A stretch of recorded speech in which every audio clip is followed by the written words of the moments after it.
Titanic जहाज और इसी सारगैसो सागर में लिब्राडोर द्वारा लाई गई ठंडी नेचुरल घटनाएं होती है, कोई सुपर नेचुरल नहीं है, जिसका लॉजिक भी अवेलेबल है, सबको हम लोग समझते हैं। जो जहाजों का मलबा गया वो नीचे समुद्र के तल पे, देखिए यहाँ जो एरिया है बरमूडा का जो एरिया, इस एरिया के नीचे ज्वालामुखी है सब, और ये ज्वालामुखी विस्फोट करते हैं सब। जब भी ज्वालामुखी विस्फोट होता है तो कुछ जहरीली गैसें निकलती हैं, इसमें मीथेन वगैरह की मात्रा निकलती है।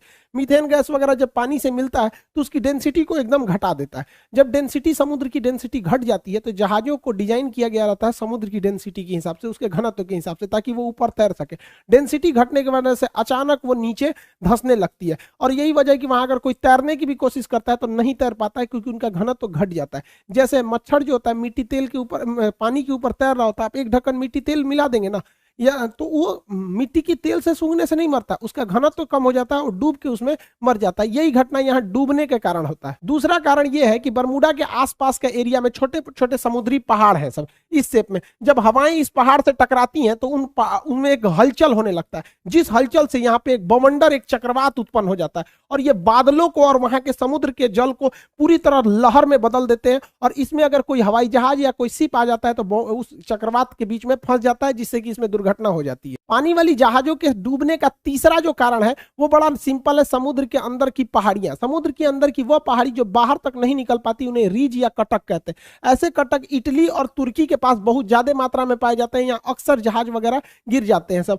नीचे का पेंदी टकरा जाता है। जैसे देखिए ये समुद्र का लेवल है, तो यहाँ पे जहाज चल रही है तो उसको ये नहीं पता है कि नीचे मेरे समुद्र ही है कि नहीं, और नीचे से कुछ पहाड़ी अगर ऊपर आती है तो इसके पेंदी से टकरा जाती है। ऐसी घटना इटली और तुर्की के पास बहुत ज्यादा देखने को मिलती है।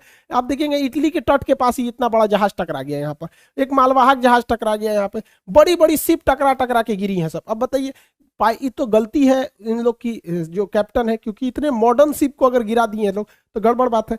उस समय जहाजों की दुर्घटना ज्यादा होती थी क्योंकि न रडार था न सोनार था।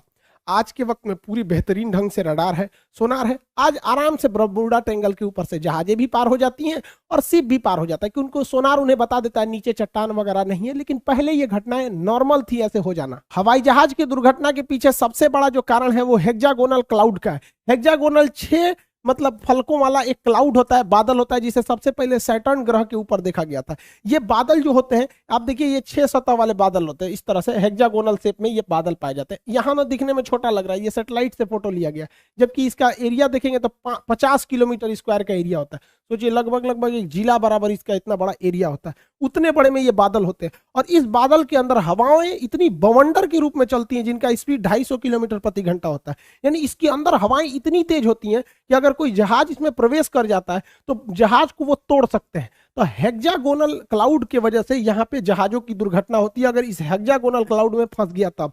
और ये भी देखिए फंसता भी अगर विपरीत दिशा में फंसेगा तो तोड़ देगा उसको, और नहीं तो अगर सेम इधर ही हवाएं चल रही हैं उसी में जहाज भी फंसेगा तो जहाज की स्पीड को बहुत तेज बढ़ा देता है। यही वजह है कि जब वहां से कई जहाजें गुजरी हैं तो उनका स्पीड अचानक बहुत तेज बढ़ गया है। तो इसमें कोई दैवीय या भूत प्रेत वाली घटना या फिर कोई ऐसी चीजें नहीं है जिसका कोई पता नहीं लगेगा। नॉर्मल चीजें, अब ऐसी घटनाएं नहीं होती हैं, लेकिन ये पुरानी कहानियां, इस पे इतनी मूवी बना दी गई है, करोड़ों रुपए लोग कमा लिए इसके लिए। कहानी चाहिए एक डायरेक्टर को, अच्छा खासा कहानी बन जाता है। तो ये आप समझिए साइंटिफिक कारण। अब ऐसा कुछ नहीं होता है। ये तो रहा भैया आपका बरमूडा ट्रायंगल का जो इधर अटलांटिक महासागर के पास कैरेबियन सागर में।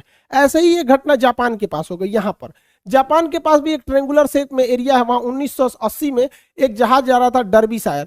ये इतना बड़ा जहाज था जो टाइटेनिक से 2 गुना था। यहाँ कई लाख टन इसमें आयरन ओर की मात्रा भरी हुई थी। अचानक ये डूब गया, इस एरिया में अचानक डूब गया। जापान की सरकारी टीम ने उसे रेस्क्यू टीम भेजा था पता लगाने के लिए, वो भी डूब गई।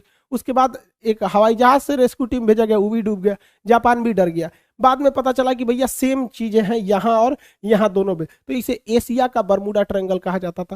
हालांकि जापान ने इसका नाम दिया था ड्रैगन ट्रायंगल। जापान के जस्ट नीचे था ये ड्रैगन ट्रायंगल नाम था इसका, बरमूडा ट्रायंगल। ऐसा ही एक ट्रायंगल भारत में भी पाया जाता है, उड़ीसा में। उड़ीसा का एक एयर स्ट्रिप है, अंग्रेजों ने बनाया था द्वितीय विश्व युद्ध के समय, जिसका नाम था अमाडा एयर स्ट्रिप। अमाडा एयर स्ट्रिप ये उड़ीसा में स्थित है। यहाँ पे लगभग 150 से 200 अमेरिकी जहाजें यहाँ से आपस में टकरा गई, कुछ गिर गई। और इत्तेफाक देखिए जब भी इनके साथ घटना होती थी, ना कोई वेदर खराब था, ना ही कोई मतलब हेक्सागोनल क्लाउड थे, ना मौसम खराब, ना चक्रवात, ना हवाओं की स्पीड, एकदम नॉर्मल टाइम पे यहाँ जहाजें गिर गई, आपस में आमने सामने जहाजें टकरा जाती थी सब, इतना खराब काम करता था यहाँ पर। हालांकि द्वितीय विश्व युद्ध के समय अमेरिकी जहाजें यहीं पे उड़ान, यहाँ पे लैंड करती थी और जापान पे बम गिराने के लिए यहाँ से भी जाया करती थी। आपको भी पता होगा कि अंडमान निकोबार तक में जापान आ गया था।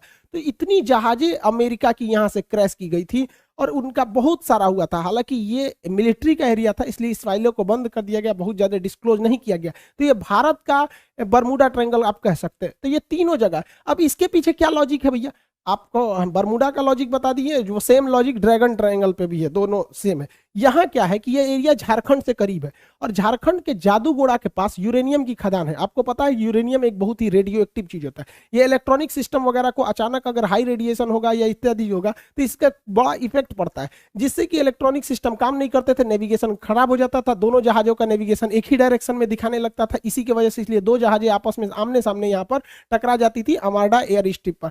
हालांकि ये चीजें आप बहुत कम सुने होंगे, क्योंकि ये मिलिट्री वाला जो एयरबेस होता है उसकी बहुत ही चीजों को टॉप सीक्रेट ही रखा जाता है। आप तीनों तरह के ट्रायंगल को देखें, इत्तेफाक देखिए, ये वाला है बरमूडा ट्रायंगल और यहाँ पर है प्रशांत महासागर, अटलांटिक महासागर में, प्रशांत महासागर में है यहाँ पर ड्रैगन ट्रायंगल और भारत में है यहाँ पर आपका आर्माडा एयर स्ट्रिप। अगर आप इसको देखिएगा अक्षांश, तो तीनों एक ही अक्षांश पे आएंगे सब आपको। देखिए तीनों एक ही लेटीट्यूड पे लगभग आ जाते हैं, तो ये एक इत्तेफाक कह सकते हैं। हालांकि सबके पीछे साइंटिफिक कारण है। अब ऐसी कोई घटनाएं नहीं होती हैं, जो भी कहता है कि यहाँ पे कोई सुपर नेचुरल पावर है, ये है सब मन गढ़ंत कहानी है ये सब। हालांकि अटलांटिक महासागर में एक और जगह है सारगैसो, यहाँ सारगैसो सागर है। ये सागर है ही नहीं है एक्चुअली, यहाँ एक शैवाल पाया जाता है, एलगी, जो समुद्र में तैरते रहता है, बहुत लंबा लंबा पाया जाता है, घास है इस तरह। यहाँ अगर जहाजें, छोटी मोटी जहाजें फंस जाती है ना, तो उसी में फंस के रह जाती है। इसलिए यहाँ पे देखिए इतना बड़ा बड़ा घास पाया जाता है, पूरी समुद्र को ये घास ढक लेता है। सारगैसो घास पाए जाने की वजह से जितने एरिया में वो घास पाया जाता है, उस घास वाले एरिया को, उस शैवाल वाले एरिया का नाम रख दिया गया है सारगैसो सागर। हालांकि सारगैसो कोई सागर नहीं है, वह सागर का वह हिस्सा है जहां ये वाला शैवाल पाया जाता है, सारगैसम नामक शैवाल पाया जाता है। इसलिए यूपीएससी सीडीएस में एक बार क्वेश्चन पूछा था, वो कौन सा ऐसा सागर है जिसका कोई भी तट रेखा नहीं है, मतलब जमीन से नहीं टच करता है। तो सारगैसो सागर जमीन से टच नहीं करेगा, क्योंकि वो बीच का तो सागर है ही नहीं, वो बस एरिया है। यहाँ जहां जहाजों को, छोटी जहाजों को आने जाने के रोक लगाया गया, क्योंकि उसकी पंखी वगैरह में ये सब घास वगैरह फंस जाते हैं सब। इसी सारगैसो सागर के पास ऊपर से ठंडी हवा जलधारा आती है, जिसका नाम है लेब्राडोर की धारा। इस सारगैसो सागर को ठंड के दिन में पूरी तरह बर्फ के टुकड़ों में भर देती है। इसी सारगैसो सागर में अप्रैल 1912 को टकरा गया था।